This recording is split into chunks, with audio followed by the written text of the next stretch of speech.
We are never too late for the party. During this day of digital streaming, the moment you discover something, it's brand new. That's what arrow.net is all about. ARROE.net. We are unplugged and totally uncut with Baratunde Thurston. What's up? Coolest person named in radio, Arrow Collins. Are you serious? Is that your real given name? I love it. Absolutely not. Well, you are quite the marketer, and I approve. Hey, dude, we got something in common. The Carolinas. I'm right here in Charlotte. Your show is based in Carolina. Yeah, we do. We spent some time down there in North Carolina on the Outer Banks, in the shoals, in the graveyard of the Atlantic, as it's called, because so many ships went down there, as well as in the Great Dismal Swamp, which don't you love everything you need to know, except it doesn't. There's a lot more to it than that. And the swamps here in the South, what I love about them is that they look dark and dingy and scary, but it's crystal clear water. Yeah, there's a beautiful lake in the Dismal Swamp we went to, and it looks black from the surface. But as you get closer, you can see right through to the bottom. You're absolutely right. That's the beauty of your show, American Outdoors, is that you're taking people to places that they probably wouldn't look at if they didn't have an invitation. Yeah, no, that's absolutely right. One, because maybe people are afraid of snakes and stuff, so that might be one good reason not to. But the other is because no one ever showed us what's just beneath that surface. And so I got the benefit of spending time with people all over the country who are really intimately connected to the outdoors right around them. And I got to see it from their perspective, which is of very much a local, deeply knowledgeable perspective, including a lot of indigenous nations within our nation who've been here since forever. That's so cool that you said that, because there's an area not too far from me here. It's now finally a national landmark, but the boulders are the sizes of houses, and indigenous people lived there in the 1400s. But people don't understand that was once their lifestyle. Respect it. Yeah. There's I had some complicated discoveries making this show, Arrow. Like, I grew up in D.C. myself. I'm an East Coaster at heart. And I spent a lot of time in state parks and national parks.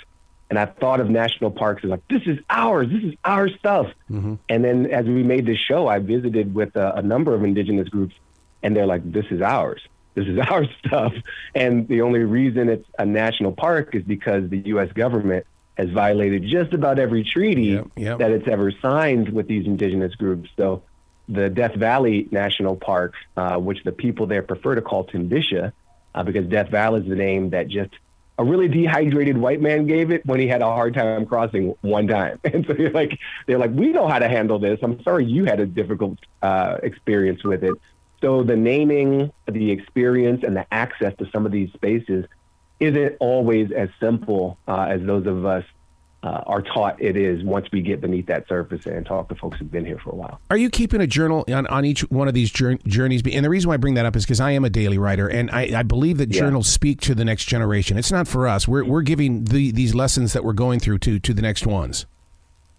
Arrow, I'm a child of the 1970s. However, in internet years, I'm a child of the cloud. And so I kept a digital journal, and I made selfies for myself. I took a lot of photos. I let Google Maps track me my whole journey. So I have the route that I traveled, almost like those old AAA triptych maps that I grew up with as a kid. I have the digital version of those. So for every location that we filmed in, we spent about a week. And I've got, day one, I've got the photo of my ticket stub for the flights.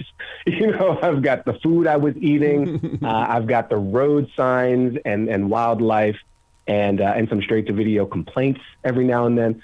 So I have a great record of this because I didn't want to forget it. We filmed during the summer of 2021. It was supposed to be a hot vac summer. Not quite, but it was my first time getting on a plane since COVID. And leaving my zip code, actually, first time leaving my state.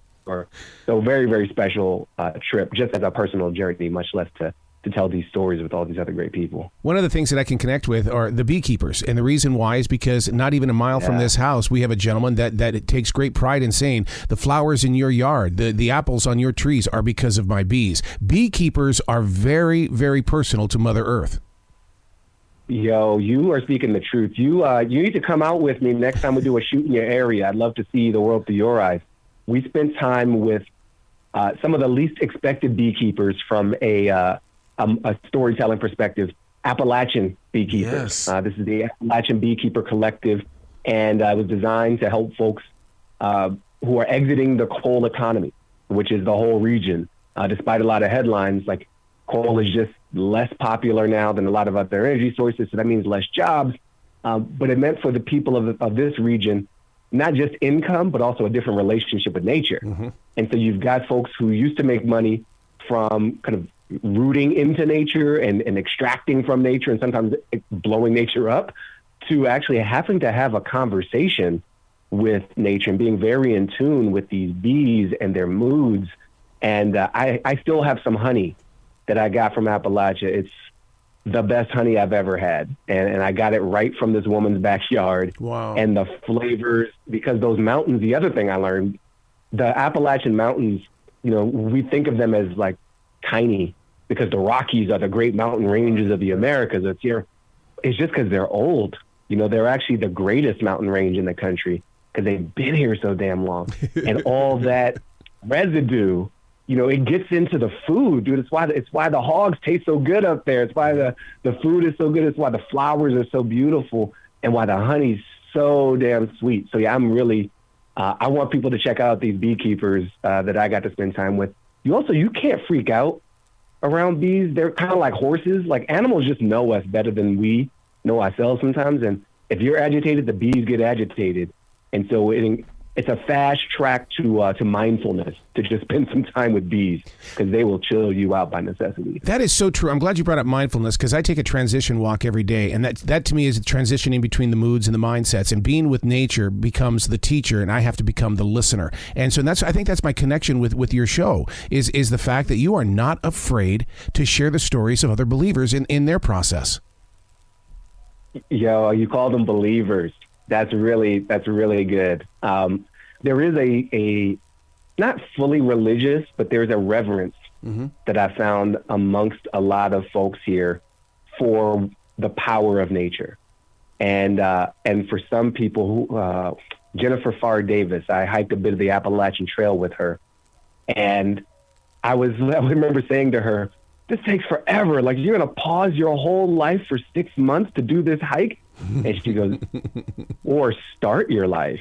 And I was like, what? That's absolutely right. And they have this saying on the trail, I'm going to paraphrase it, something like, the trail provides, or the trail gives you what you need. And sometimes you need chills, and sometimes you need a stranger to share a meal with, and sometimes you need to see a hawk, off on the horizon. And sometimes you need a nap in the nook of this great tree. And so there are many people in this series, literally coast to coast and in between, who have maintained or rediscovered the connection with the outdoors that a lot of us have replaced or fled from because of convenience, because we don't have the time, or we don't think we have the money, or because we spend too much time in the artificial world, especially of screens and whatnot. So reverence for nature and reforging that connection. This was a much more spiritual show than I expected it to be. I'm not surprised, though, dude, because you're being used. That's the greatest thing about this show, is that you are giving yourself permission so that we can all live vicariously through you, and so we can explore. Yes. And sometimes, as on the Outer Banks of North Carolina, nature has its way with you. And one of the most harrowing moments in the whole series, I'm out on the Wright brothers, sand dune, just reliving history. And I think I was the 247th person to fly this replica of their 1911 glider. Wow. This is the one that proved flight was possible according to their theories. And it was a beautiful, windy day. And I watched the instructor, and I went up right after him. And I got to be honest, man, I flew better than the instructor on my first go. Man. And I was feeling myself. I don't know any other way to say it. I was just like, I'm a Wright brother now. You know what I'm saying? Like, I'm definitely a brother, and I know I'm right. So I'm a Wright brother. Let's do it again. And they're like, yeah, do it again. Let's capture it with some different cameras. We'll cut it together. It'll be really smooth. Like, pardon me. And the second flight, I almost destroyed myself. No. The winds were so choppy. I forgot everything that I was taught in terms of not overdoing it on the controls. I flew straight up into the air and then overcompensated by flying straight down and pulled up just in time to land with a hard but manageable thud on the sand. And then I really understood why the Wright brothers chose to fly on sand. It was not just the prettiness. It was very functional. Please come back to the show anytime in the future. The door is always going to be open for you, sir. Yeah, thank you. And to you and anyone listening, July 5th, 9 p.m., America Outdoors with Baratunde Thurston. Let's rediscover our connection with each other through the outdoors. You bet. Be brilliant today.